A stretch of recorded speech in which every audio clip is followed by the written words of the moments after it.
మాట్లాడతారా? మంచిగా మాట్లాడతారు కానీ ఎక్కువ నేను ఇది చేయను.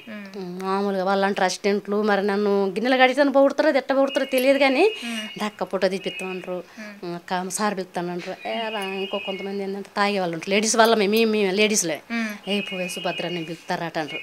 ఇలా డబ్బులు ఇస్తారు, రేపు చిపుగా చూస్తారు, పోతే మీరు పోండి నాకు వద్దు, నేను తెచ్చుకోను వద్దు నాకు అని వదిలేసేదాన్ని. పని వారికే తమ్ముడా మీకు దయచేసి పోయే రోజు ఇస్తే ఇవ్వండి, అంతేగాని ఇద్దరికి ఇవ్వండి పిలిచి, అంతేగాని ఒకళ్ళకి సాటుకు పిలిచి ఒకళ్ళని నేటికి పిలిచి ఇవ్వకాకండి. అట్లా నేను ఎక్కువ పోకపోయేదాన్ని, ఎక్కువ మాట్లాడను. ఆ పిల్లలు మాత్రం వస్తారు పొగిడేవారు. నేను అనే తర్వాత వీళ్ళు గిన్నెలు కడతానుగా మనం పొగుడతారే, మనం ఎక్కువ ఎగరవద్దు, ఎగిరెగిరి పడకాక మనం బతకాలి, వాళ్ళ బతుకు వాళ్ళది మన బతుకు మనది, మనం బొంగొద్దు ఎక్కువ బొంగొద్దు అంటే మేమే తిట్టుకునేవారు. నాకు కొంచెం పవన్ గారు పెద్ద పెద్ద లేదు కొంచెం రెస్పెక్ట్కి ఇచ్చి మాట్లాడి పంపించేదాన్ని. ఇంకా చిన్న చిన్న మీరు తీసుకోవట్లేదు చేస్తాం అలాగా తీసుకోండి, మీ మీద తీసుకోండి అంట. కోపం వస్తే కోపం రాకుండా కూలుగా చాలా వరకు అయితే కూలుగానే ఉంటా, చాలా వరకు కూలుగా ఉంటా. ఒకసారి కోపం వచ్చి ఎవరైనా కసురితే కోపంగా ఉంటా, కానీ చాలా వరకు అయితే 100% కూలుగానే ఉంటా, చాలా వరకు కూలుగానే ఉంటుంది. అంటే ప్రొడక్షన్ హౌస్లో అంటే సినీ ఫీల్డ్లో సినీ ఇండస్ట్రీలో ఎవరికైనా అమ్మాయిలకి వేధింపులు ఎక్కువ ఉంటాయి అంటారు, ఇబ్బందికర పరిస్థితులు ఉంటాయి అంటారు. మీరు ఎప్పుడైనా అలా ఇబ్బందిగా ఫీల్ అయిన సందర్భం ఏమైనా ఉందా? ఇంక చెప్తాను కదా, మొన్న ఓడోరు వెళ్ళాను, ఇంకా చెప్పాలంటే ఆఫీసులకు వెళ్ళినాక చెప్తాను. అది ఇంకా నాకు అది డబ్బు రాలేదు, దాని నుంచి ఇంకా ఏం రెస్పాన్స్ రాలేదు నాకు. అతను కూడా ఫోన్ చేయలేదు, పిలిచి పంపించిండు. తర్వాత అతనికి నాకు కొంచెం చిన్న మనస్పార్థాలు వచ్చినాయి. వచ్చినాక నన్ను ఇట్లా అన్నాడు, ఊరుగా నూరు వచ్చినా నేను ఇంటికాడ నా భర్త నా పిల్లగా నిడిచిపెట్టుకొని మరి ఏంటమ్మా అని అతను అడగాలి కదా. ఇప్పుడు అతను పంపిస్తేనే భరోసా మీద వెళ్ళాను. పని ఎంత పని అయినా ఒక పని రానామని పని వచ్చినామని చేయాలంటే నీకు పని రాదు అమ్మ, ఇది ఇట్లా ఇది ఇట్లా ఇట్లా అని చెప్తా. కుక్కర్లు పెట్టుకోవాలి, మెయిన్ డైరెక్టర్ గారు కానీ కెమెరామెన్ గారు కానీ ప్రొడ్యూసర్లు ఉంటారు కొంతమందికి, వాళ్ళకి అన్నీ డిబేట్ చేయాలి, నేను చేయాలి. ఆవిడ ఏం చేయాలి, మా అమ్మ మరి సుభద్ర తర్వాత నీ ఆడవిడ అయిపోయినాక నువ్వు అడుగంటే పీడపోయేది. అతను ఏదో చిన్న డిస్కషన్ చేసిండు, ఇంకా మాట ఏం వాళ్ళు నన్ను బూతులన్నా నేను బూతులనలే, నువ్వెంతో నేనెంత అన్నట్టుగా అతను మాట్లాడాడు, మరీ ఎట్నో మాట్లాడాడు శిబుగా నన్ను. అంతే ఇంకా నేను అనుకున్నాను, నేను నిలపరదాన్న, నాకు కూడా కార్డు ఉంది కదా, నన్ను ఇంతగా శిబుగా మాట్లాడతాను ఏంది తినే ముందు అని ఇంకా 2-3 రోజులు నేనే తింటా మానేసా, మంచినీళ్ళు టీలు అవి ఇవి మానేసా. అక్కడ వాళ్ళు ఏం చేశారంటే లమ్మడోళ్ళు రొట్టెలు ఇచ్చేవాళ్ళు, జొన్న రొట్టెలు, వాళ్ళు కర్రీ చేసుకుని ఇచ్చేవారు. అది పొద్దుపొట్టు టిఫిన్ లాగా చేసేది, మధ్యాహ్నం తినకపోయేదాన్ని, మళ్ళీ నైట్ తెచ్చుకొని వేరే వాళ్ళ ఇంటికి పడుకునేదాన్ని, ఈ హౌస్లో ఉండకపోయేదాన్ని. అందరికి ఒకటే 6 బార్ ఇచ్చారు, ఇంకా ఉండకపోయేదాన్ని. ఆ అమ్మ కాడికి పోయి స్నానం చేసుకొని మళ్ళీ 2 రొట్టెలు తిని పడుకునేదాన్ని. మళ్ళీ పొద్దున్నే 4 గంటలకు లేచి వచ్చి క్యారియర్లు రూమ్లో పెడతారు కదా నైట్ భోజనాలు, అవి కడుక్కునేదాన్ని. మళ్ళీ ఎక్సెల్గా వాళ్ళతో వెళ్ళిపోయేదాన్ని, అలా నడిచేదాన్ని. ఇంకా 2 రోజులు 3 రోజులు తిండి లేదు, ఎండ బాగా కొడుతుంది.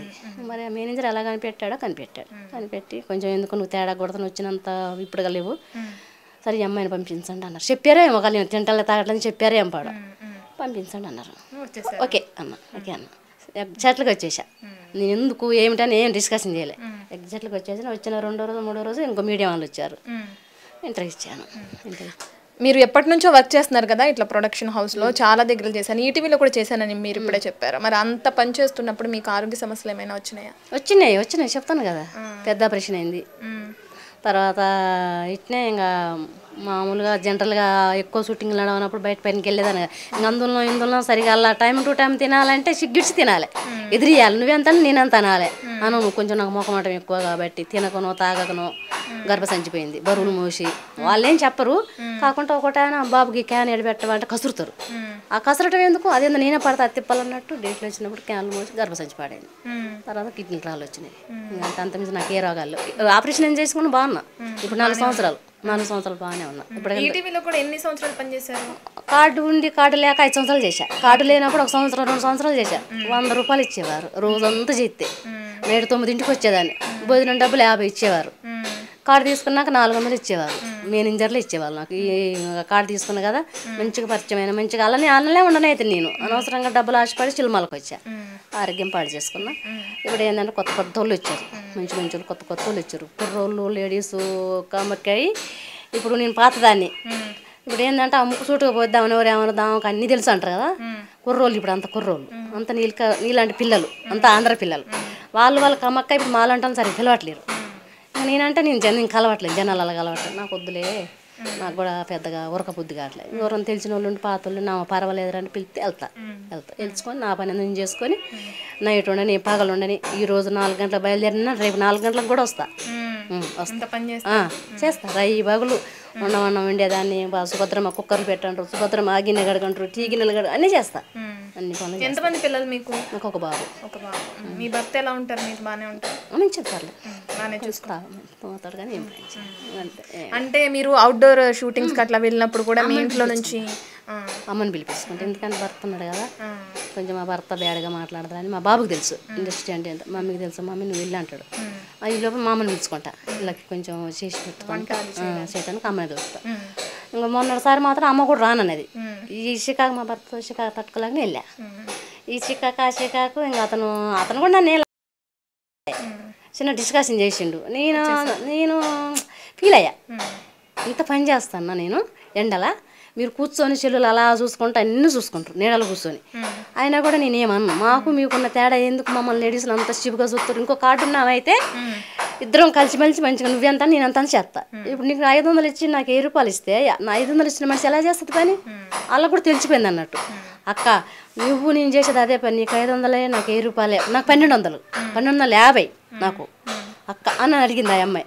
అయితే మాకు కార్డు ఉందే, మేము 3 లక్షలు 4 లక్షలు పెట్టి కార్డు తీసుకున్నాం మేము, ఆ కార్డు అప్పు తీరాలంటే మేము జీవితాంతం చేసుకోవాలమ్మా, ఇట్లా పోయిందే బెస్ట్, ఇదే బెస్ట్ అమ్మ, నెలలు దొరికిన ఒక నెలలు 15 రోజులు దొరికినా ఒక 7,000 8,000 వస్తాయి, సాలే అమ్మ ఇదే బెస్ట్, ఇది వద్దు మా పని వేస్ట్ అన్న. ఆ అమ్మాయి చేసిన పనికి నన్ను కసిరారు, అదా ఇదా అది ఇదా అన్నాను. ఇంకా ఆ షీప్ ఇంతమందికి నాకు రెస్పాండ్ కాలేదు. అండ్ అనుకో మళ్ళీ వస్తాను మీడియాలోకి, మళ్ళీ ఫోన్ చేస్తా నేనే చేస్తా. పవన్ గారికి ఎవరికో చేసి అది ఇంకా రచ్చ చేస్తా అతనికి బాగా సినిమాలు వస్తాయి. ఇంకా దానిపనికి నేను ఫోన్ చేయాలి, నాకు డబ్బులు రాలేదు, ఎలా ఉన్నామని అడగలేదు. నేను కూడా కొంచెం పీన్లాడ ఉండి వెళ్ళిపోయా. ఇంట్లో సొమ్ములు వస్తాం, అతను కూడా డబ్బులు అడగలేదు. పోయేటప్పుడు కూడా సుభద్రమ్మ నువ్వు ఇంకా ఖర్చులో డబ్బులను కూడా ఇవ్వలే నాకు. పోయినాక కూడా ఎలా ఉన్నామని కూడా అడగలేదు. అంటే మేమేంటి నువ్వేంటి, నీకుంటే నీకు ఉండొచ్చు, మమ్మల్ని ఇంత మటుకు నాకు ఇంత మటుకు రెస్పాన్స్ రాలేదు. శ్రీప అనేవాడిని చూసి వెళ్ళా, మిమ్మల్ని చూసి రాలేదు. నేను అతన్ని అడగాలి ఫోన్ చేసేది. నాకు మీరు పచ్చళ్ళ ప్రకాష్ గారి దగ్గర కూడా పనిచేశారంట కదా, ఆయన పవన్ కళ్యాణ్ చీఫ్ గా పనిచేసినప్పుడు ఎన్ని చేశాను. ఎన్ని సంవత్సరాలు చేశారు ఆయన దగ్గర? బాగానే చేశాను, ఒక 4-5 సంవత్సరాలు చేశాను. ఎన్ని సినిమాలకి చేశారు? పవన్ కళ్యాణ్ 3 చేశాను. 3 సినిమాలు చేశారు. 3 సినిమాలు కంటిన్యూ చేసినాక ఇంకొక ఆవిడ ఉంది వైజాగ్ నుంచి, పచ్చళ్ళ ప్రకాష్ గారి కార్డు తిప్పియటం పర్సనల్గా ఉంచుకున్నాను. అంటే ఉంచుకోవడం అంటే అది కాదు, అట్లా అతనికి భర్త భార్యలు వచ్చేవారు పనికి, భర్త భార్యలు వచ్చేవారు మంచిగా, భర్త భార్యలు వచ్చేవారు. ఇంకా ఆ చేతికి 4 చేసేవాళ్ళు, పెద్ద సినిమా కదా, ఇంకా లేడీస్లో 4-5 ఉండేవాళ్ళం. ఇంకా ఆయమ్మ చేతగా కొంచెం నేను ఆయమ్మని కనిపెట్టి ఆయమ్మని అలాగని గర్భం తీసుకొని ఓయమ్మ ఎన్ని మొత్తనే సుభద్ర అది అంటే కొంచెం కుక్కర్లు గిట్ట హెల్ప్ చేసేదాన్ని, అమ్మ కొంచెం పక్కకు పో అదని హెల్ప్ చేసేదాన్ని. ఇంకా అట్లా పిలిచేది అన్నట్టు, కొంచెం సుభద్ర నన్ను కలిపెడుతుంది అని. చాలా మంది పిలిగి నగర్లు ఉంటారు, అందరం ఒక బాగానే పోయేవాళ్ళం. అంటే పవన్ కళ్యాణ్ గారి సినిమాకి ఎంతమంది వరకు పనిచేసే జనాభా ఉంటారు అక్కడ? ఓమో అది 100 మంది, 500-600 మంది. మరి లేడీస్లో 6-7 ఉంటాం. కుర్రోళ్ళు బాగానే ఉంటారు, అంతా బాగా 25 మంది దాకా ఉంటాం మన వర్కర్స్మే. ఇంకా మిగతా జనాలు అంట జూనియర్స్ అని వాళ్ళని ఫైటర్లని వాళ్ళు ఎంతమంది బాగానే ఇళ్ళల్లో ఉంటారు, వాళ్ళు ఇళ్ళల్లో ఉంటారు. మేము మాత్రం వర్కర్స్ మాత్రం ఈ నుంచి ఇంకా మాకు ఆడికి పడితే గిన్నెలు కూర్చొని తోయిన వాళ్ళని తోయినట్టే, కడిగిన వాళ్ళని కడిగినట్టే, ట్యాంకర్లు పెడతారు మా కాడ. ఇంకిద్దరం మాత్రం బాగా చేయి తిరిగిన వాళ్ళు ఇద్దరు మాత్రం కూర్చుంటాం లేవ మా నుంచి. మా కాడికి కొంచెం పుణ్యాతలు ఉండి తిని రాకుండా అంటే పోయి తింటాం. ఏదన్నా ఆకలి అవుతుంది పావేలు వచ్చి తినొద్దాం పా అంటే పాపం ఇప్పుడు ఆమె కూడా ఆరోగ్యం పాడైందంట. పోయిన చదివితే సుభద్ర నీలాగనే నాకు కూడా ఆరోగ్యం పాడైందే, నేను కూడా చేయట్లేను అన్నది. ఏమి ఇష్టంగా తింటారు పవన్ కళ్యాణ్ గారు? మీరు ఆ సినిమాలకి పనిచేశారు కదా? చేశాం కానీ ప్రకాష్ గారు చాలా చాలా పెట్టేవాడు. తలకాయ కూర అని, కాళ్ళు అని, ఫిష్ అని బాగా పెట్టేవారు. పవన్ గారు ఏం తింటారో తెలియదు కానీ ఆయన స్పెషల్ గింత ఆడాడనే వంతాడు. అప్పుడు కొంచెం కొత్త, నేను కాడ తీసుకుని కొత్త, ఎక్కువ పరిచయం లేదు కానీ అంటాడు బక్కది వచ్చిందా అమ్మ చేసుకోవా అనేవారు. అలచ్చిమమ్మ అన్నామా ఉండి ఏందండి అన్ని చేస్తారు మనకు పని దండగా అది అని. మళ్ళీ క్యారేజీలు రిటర్న్ వచ్చేయమాయి, అవి మేము తినేవాళ్ళం. అవన్నీ మేము తీసుకెళ్ళి రిటర్న్ వస్తే మేము తినేవాళ్ళం. అన్ని బోళ్ళల్లో పెడతాడు ఆడ. మరి ఆ బోళ్ళల్లో పెట్టిన ఎవరికి ఇస్తారో ఏం చేస్తారో తెలియదుగా, అవి మాత్రం ఆడ కుప్ప పెడతారు. అవి కడిగి వచ్చేదాన్ని, కడిగి మంచిగా నీట్గా చేసి మళ్ళీ ఎలాగొని అలా తూడిసి అన్ని అలా పెట్టి వచ్చేదాన్ని. ఏమన్నా సాయం అంటే మీకు ఇబ్బందికర సమయాల్లో ఎప్పుడన్నా పవన్ కళ్యాణ్ దగ్గర నుంచి ఏమైనా సాయం అట్లా? కానీ 2-3 సార్లు ఇట్నే కొత్తలా మరి ఎందుకైనాయో కానీ ఇట్నే అడ్డం పడ్డా ఎండల, ఇక్కడనే మన బూత్ బంగ్లా అడ్డం పడ్డా. ఇంకా అబ్బాయి ఇన్ఛార్జ్ ఉంటే రాజున్న వల్ల కావట్లేదు, ఇట్లా వాంతులేదని అంటే కారు ఇచ్చి పంపించారు కానీ ఏమి ఇచ్చి పంపించలే. తర్వాత అసిస్టెంట్ ఏందక్క ఆగస్తంగా వెళ్ళిపోయాను ఏందక్క అన్నాడు. నేను లేచిన మధ్యాహ్నం ఇట్లా అయిందిరా అన్న. సార్కి చెప్పాలా అన్నాడు. వద్దులే బాగోదు, మేము కష్టపడుతున్నాం కదా, వద్దు సార్కి చెప్పి అడుక్కునేంత దిగజారలేదు నేను, వద్దులేసమ్మా అన్న. వద్దులేనా అన్న అంతే. చిరంజీవి గారితో కూడా పనిచేశారు కదా, ఆయన సినిమాలకు కూడా పనిచేశారు కదా. చేశాను. ఆయన ఎలా మాట్లాడతారు మీతో? మాతోనే ఏం లేదు, అందరిలాగానే చూసేదాన్ని. అందరు బెదిరిపోతారు, కొడతాడా మనని. చిరంజీవి మాత్రం పేసుకు పేసి ఎదురుపెట్టేదాన్ని. మాట్లాడారు ఎప్పుడన్నా? పెద్దగా ఏం మాట్లాడలే కానీ చూస్తూ వెళ్తాడు. ఇంకా మేము కూడా ఫోటో దిగుదామే సుభద్ర అనేదాన్ని. వద్దులేవే అడిగడిగి ఫోటో తీసుకోవడం ఎందుకులే. మంచిగా ఉండేదాన్ని అప్పుడు, మంచిగా ఉండేదాన్ని. అందరు బాగా మంచిగా అభిమానించేవారు నన్ను, మంచిగా సుభద్ర అని. తర్వాత నేను పెరిగిపోయింది ఎక్కువ. అప్పుడు నేను కాడ తీసుకున్నప్పుడు ఇంత లేదు, ఇప్పుడు పెరిగిపోయింది. పెరిగిపోయినాక ఇంక ఎలా జరుగుతుందో ఏమో తెలియదు కానీ ఎవరో ఒకరు చెప్తే మాత్రం వెళ్తా, అంత మించి ఇంకెళ్ళ. నేను ఎవరిని కూడా ఎక్కువ ఫోన్లు చేసి అడగా, నాకు నచ్చిన వాళ్ళకే ఫోన్లు చేస్తా, ఎంత కష్టమైన పడేస్తా. అంత మించి. అంటే కరోనా టైంలో మీకు ఎవరైనా ఏ హీరో అన్న హెల్ప్ చేశారు, చెప్పారు. ఎందుకు కరోనాలు 2 సార్లు వచ్చినాయి కదా, 2 సార్లు బాగా. ఫస్ట్ కరోనా బాగా వచ్చినాయి కానీ ఊర్లో ఉన్నా, రాలేకపోయినా. అయితే కొన్ని ఏమో నువ్వు వస్తేనే ఇస్తామన్నారు, కొన్ని మా తమ్ముడికి ఆధార్ కార్డు అవన్నీ ఫోటోలు పెట్టి పంపా. అంటే మీ యూనియన్ కార్డు ఉంటేనే ఇస్తాము అన్నట్టు. ఆధార్ కార్డు కూడా కావాలన్నారు, అన్నీ ఇక్కడ ఉండిపోయినాయి. అయితే మా బాబు మంచిగా ఫోటోలు ఐడియా పెట్టుకున్నాడు. ఐడియా పెట్టుకుని మా తాళాలకి ఇట్లా అందరూ నా దగ్గర ఉండిపోయింది. తమ్ముడు ఏడు ఉండిపోయినా, నేను కొత్తగూడలో ఉండిపోయినా. ఇట్లా అందరు ఫోన్ చేసి చెప్తారు, చిరంజీవి గారు పవన్ కళ్యాణ్ గారు ఆఫీస్కి పంపట్టారు, వాళ్ళని అసిస్టెంట్లని పెట్టి పలానా అడ్రస్లు పెడతాను, మా కార్డు పంపిణీ అనుకో నేను, మా జనాలను పెట్టి ఇస్తారు. మా తమ్ముడికి అడ్రస్ చెప్తే ఇచ్చారు చాలా మస్తు ఇచ్చారు. కింటాల అంది సాయాలు అందినాయి.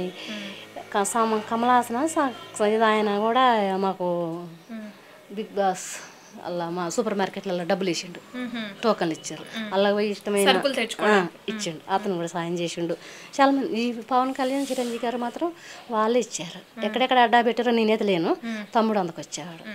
బాగా 2 కిలోలు ఇవ్వనే 2 కిలోలు పుట్నాలు, పల్లీలు, నూనె, చక్కెర, టీ పొడి, పసుపు అన్నీ మన ఇంట్లో సోదాలన్నీ ఇచ్చారు. 10 కిలోలు బస్తా ఇచ్చారు బాగా ఇచ్చారు. ఆఖరిగా అంటే మీ ఫోటోని అట్లా శ్రీకాంత్ అయ్యంగారు అలా పోస్ట్ చేసినప్పుడు అందరూ మిమ్మల్ని గుర్తుపడతారు. అంత ముందు వరకు మీరు ఎవరికి తెలియదు, ఇప్పుడు అందరూ గుర్తుపడుతున్నారు కదా. అసలు ఆ ఫోటో పెట్టిన తర్వాత మీకు హ్యాండ్స్ ఆఫ్ అని కూడా చెప్పారు, మీరు ఎలా ఫీల్ అవుతున్నారు? ఏం ఫీల్ అవుతాం, ఏముంది ఇంకా అప్పుడు లాగానే ఫీల్ అయ్యాను. అప్పుడు కూడా అట్నే అనేవారు, ఓ సుభద్ర బాగున్నావా, సుభద్రకు వచ్చిందా సుభద్ర మాట్లాడతారు మీతో మామూలుగా ఇంకా అట్లా లుక్ ఇచ్చేవాడు. ఈ బొమ్మకు అందరు లుక్ ఇస్తేవారు. అట్లా ఇంకా ఆడవాళ్ళు ఉంటాం కదా ప్రొడక్షన్, ఈ బొమ్మను చూస్తే అందరు లుక్ ఇస్తారులేనేవారు, అట్లా అనేవారు. మంచిగా రెడీ అయ్యి మంచిగా పోతాం ప్రొడక్షన్, ఫిలిమ్స్ అదనే ఏం లేదు, మంచిగా పోతాం. మన సినిమా హీరోయిన్ లాగానే పోతాం, మంచిగా పోతాం. బొచ్చులు అడిగినా పర్వాలేదు, పువ్వులు గీలు మేకప్ వాళ్ళు ఉంటారు కదా, అడిగి పోయి అడక్కొచ్చుకుంటాం. గాజులు మంచి పిన్నులు జడ ఎంత బాగా పెట్టుకుంటాం, మంచిగా రెడీ అయిపోతాం. పొద్దున్న తల స్నానాలకి మంచిగా లుక్ అయిపోతాం. నేను నేర్చుకున్నాను, చూసి ఇంకొక నేర్చుకునేది. ఊరు అమ్మాయి నేను, కొంచెం ఫస్ట్లో కొంచెం అడిగిన పోయినా చూసి నేర్చుకున్నా, నేను కూడా చూసి నేర్చుకున్నాను. అంతేగాని ఏం లేదు, కొంచెం లుక్ ఇచ్చేవారు నన్ను చూసి అంతే. ఈ బొమ్మను చూసి లుక్ ఇచ్చేవారు. సంతోషంగా ఉన్నారైతే అలా ఫోటో పెట్టినప్పుడు ఏమన్నా అనిపించిందా మీకు? నేనేమన్నా అనుకుంటే ఎట్లా సంతోషపడ్డాను అంటే, అమ్మాయి ఇండస్ట్రీలో పోయినాక నాకు ఏదో నా ఆఫీస్లో డ్యూటీ ఇస్తారేమో అనుకున్నా నేను, అట్లా అనుకున్నా. ఫోటో తీసుకుని వెళ్ళిపోయారు శ్రీకాంత్ గారు. తర్వాత తెల్లారు మేనేజర్ చెప్పారు, అమ్మా ఇట్లా ఓటు వాళ్ళు ఊక ఫోన్ చేసి చంపుతారమ్మా, నీ నెంబర్ చెప్పమ్మా అన్నాడు. అమ్మయ్యా అంటే టక్కా చెప్పా. ఇంక ఇంటికి పోయినాక ఇంకా నీకు ఇంటర్వ్యూల మీద ఇంటర్వ్యూలు వస్తాయి అన్నాడు. ఏం ఇంటర్వ్యూలు వస్తాయి అబ్బా అనుకున్నాం. ఫస్ట్ వచ్చిన వాళ్ళు తీసినాక మా బాబు చూపించిండు, అమ్మ బిత్తిరి ఏంది ఈ దేశం ఏందని అన్నాడు మా బాబు. సర్లే మొన్న తెలియక చెప్పిందిలే నాన్న, ఏం కాదులే అన్న. ఇంకా ఒక 2-3 వాళ్ళకి క్యాట్ షాప్ పెట్టి మళ్ళీ రిటర్న్ పంపిన. నన్ను ఇబ్బంది పెట్టకాకండి, నేను ఇక్కడ లేనని ఏమంటే తీసేసి పంపిన. వద్దు వీళ్ళు ఒక్కొక్కరికి ఇస్తాను, మరి మళ్ళీ ఏమంటారు. సరే అమ్మా, సరే, థ్యాంక్ యూ. మీరు ఇలాగే ఇంకా చాలా సినిమాలకి పనిచేయాలని కోరుకుంటున్నాం. Thank you so much.